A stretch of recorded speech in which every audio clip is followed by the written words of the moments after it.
Trump का भारत पर 50% tariff और चीन को राहत देने कई सवाल खड़े करता है। क्या ये सिर्फ आर्थिक नीति है या इसके पीछे कोई बड़ा जियोपॉलिटिकल गेम है? We'll see how tomorrow plays out. As the president said, his hope is to interact with Mr. Putin tomorrow and sort of get a sense very quickly and early whether a peace is possible or not. The president's spoken to him, I believe, 4 times by phone. I felt it was important to now speak to him in person and look him in the eye and figure out what was possible and what isn't. This is the president of peace. He wants that war to end. आज हम बात करेंगे एक ऐसे मुद्दे की जो India, America और चीन के बीच चर्चा का केंद्र बना हुआ है। अमेरिकी राष्ट्रपति डोनाल्ड ट्रंप ने रूस से तेल खरीदने के लिए इंडिया पर 50% टैरिफ लगा दिया, लेकिन चीन को 90 दिन की राहत दे दी। आखिर क्यों? और अमेरिकी फॉरेन मिनिस्टर मार्को रूबियो ने इस दोहरे रवैये का क्या कारण बताया? चलिए इसकी पूरी कहानी को समझते हैं। नमस्कार, मैं स्वाति पांडे और आप देख रहे हैं आपकी खबर राजनीति। तो बात शुरू होती है रूस यूक्रेन युद्ध के बाद से, जब रूस पर कई देशों ने इकोनॉमिक सैंक्शंस लगाए। इन प्रतिबंधों के बावजूद इंडिया और चीन दोनों रूस से सस्ता तेल खरीद रहे हैं, लेकिन हाल ही में अमेरिकी राष्ट्रपति डोनाल्ड ट्रंप ने इंडिया पर 25% से बढ़ाकर 50% टैरिफ लगा दिया, क्योंकि इंडिया रूस से तेल खरीद रहा है। दूसरी ओर चीन, जो रूस से भारत से भी ज्यादा तेल खरीदता है, उसे न सिर्फ टैरिफ में राहत दी गई बल्कि 90 दिन का और समय भी दिया गया। ट्रंप का कहना है कि इंडिया रूस से तेल खरीदकर उसे खुले बाजार में बेचता है और मुनाफा कमाता है, जिससे रूस की युद्ध मशीन को फायदा होता है। लेकिन सवाल ये है, अगर यही तर्क है तो चीन को क्यों छूट दी जा रही है? आखिर अमेरिका का ये दोहरा रवैया क्यों?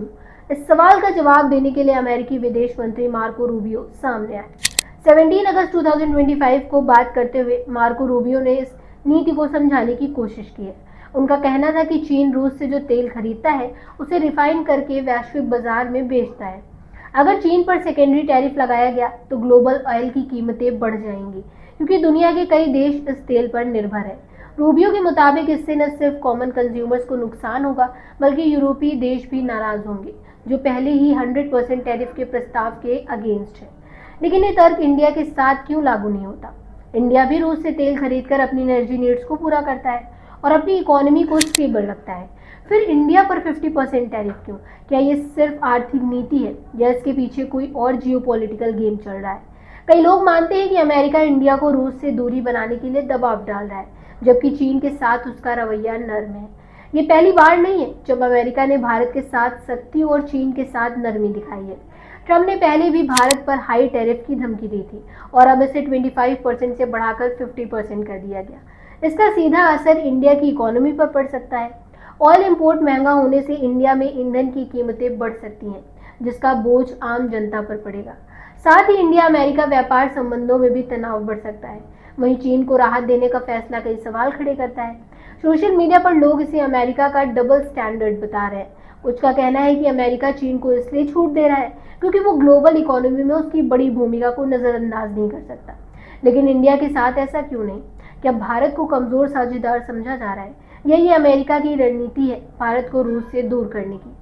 सोशल मीडिया पर इस मुद्दे ने तहलका मचा रखा है। लोग ट्विटर पर कह रहे हैं कि अमेरिका इंडिया के साथ भेदभाव कर रहा है, लेकिन सवाल ये है कि क्या इंडिया अपनी ऊर्जा सुरक्षा को खतरे में डालकर अमेरिका की बात माने?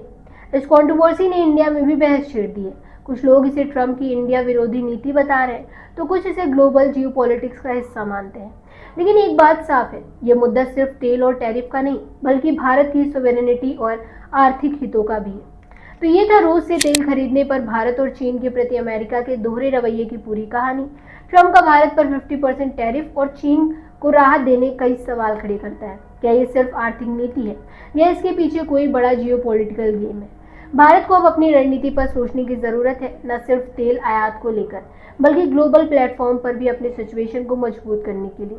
आप इस बारे में क्या सोचते हैं? क्या भारत को रूस से तेल खरीदना जारी रखना चाहिए या अमेरिका के दबाव में अपनी नीति बदलनी चाहिए? कमेंट बॉक्स में अपनी राय जरूर बताइएगा। अगर आपको ये वीडियो पसंद आया हो तो लाइक करें, शेयर करें और चैनल को सब्सक्राइब करना ना भूलें। बेल आइकन दबाएं ताकि आपको हमारे नए वीडियो की नोटिफिकेशन सबसे पहले मिले। अगली वीडियो में फिर मिलते हैं, तब तक के लिए गुड बाय।